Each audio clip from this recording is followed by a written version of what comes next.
There are three different ways to compare strings. The first way is to use the double equals sign. So in this example, we have S1 and S2. So I'm going to draw a stack frame to track these variables. S1 gets new string high. So it creates the string high, and S1 refers to that string. Then S2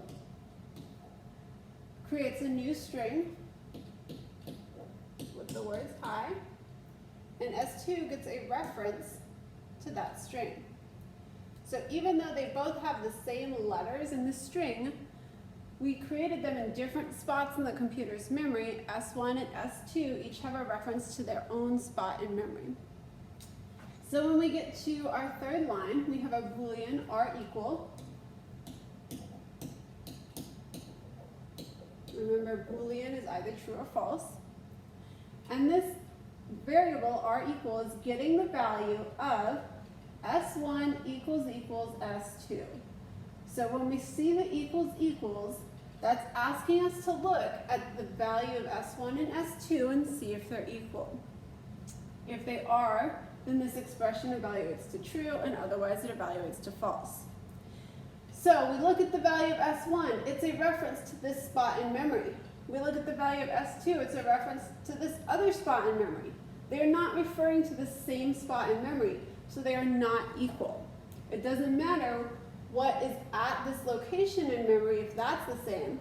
We're just asking, are they referring to the same spot in memory? And they are not.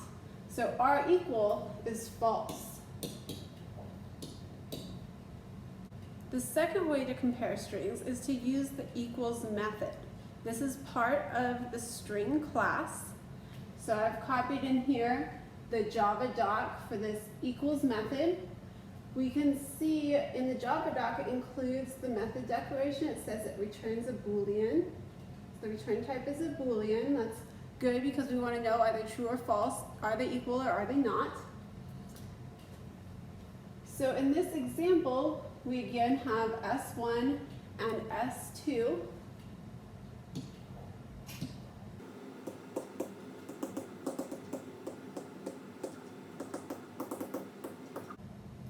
And then we have our Boolean R equal.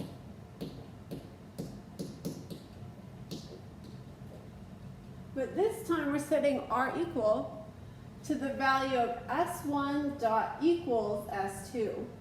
So we are calling the equals method for the S1 string object, and we're passing it a parameter S2.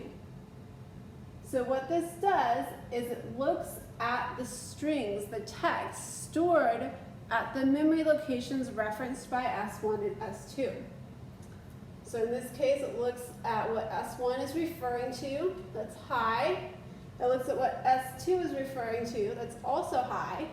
Since they're equal, they have the same characters, it just goes character by character checking that they're the same. And since they are, it returns true. So R equal gets the value true.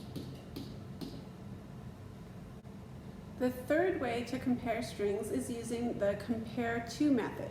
So again, this is a method in the string class. You can look up at the Java doc online and find the description of the compare to method. So in this example, we have S1 is high, S2 is happy, and we're saying S1 dot compare to S2.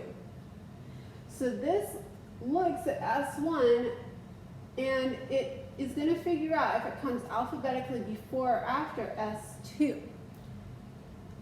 So S1, it looks at the value of the string stored at the location referenced in memory, so that's high, compared to S2. High comes alphabetically after happy.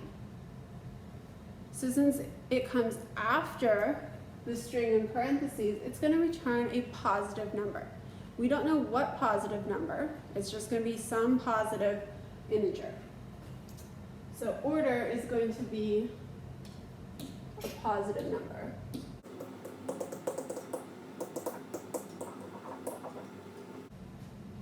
In this example, it's very similar, but now we have switched this, so we're saying S2 dot compared to S1. So now it's going to check, does S2 come alphabetically before S1? So happy comes alphabetically before high. So since it comes before, it's going to be a negative number. So compare to returns a negative number. Again, we don't know what negative number. It's just going to be negative.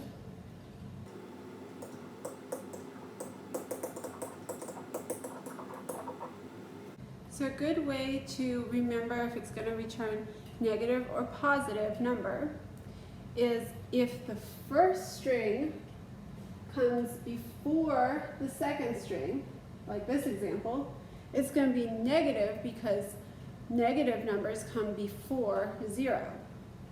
If, as in this example where S1 comes before S2, S1 comes after S2, so the first one comes after the second string, then you're going to get a positive number because positive numbers come after 0.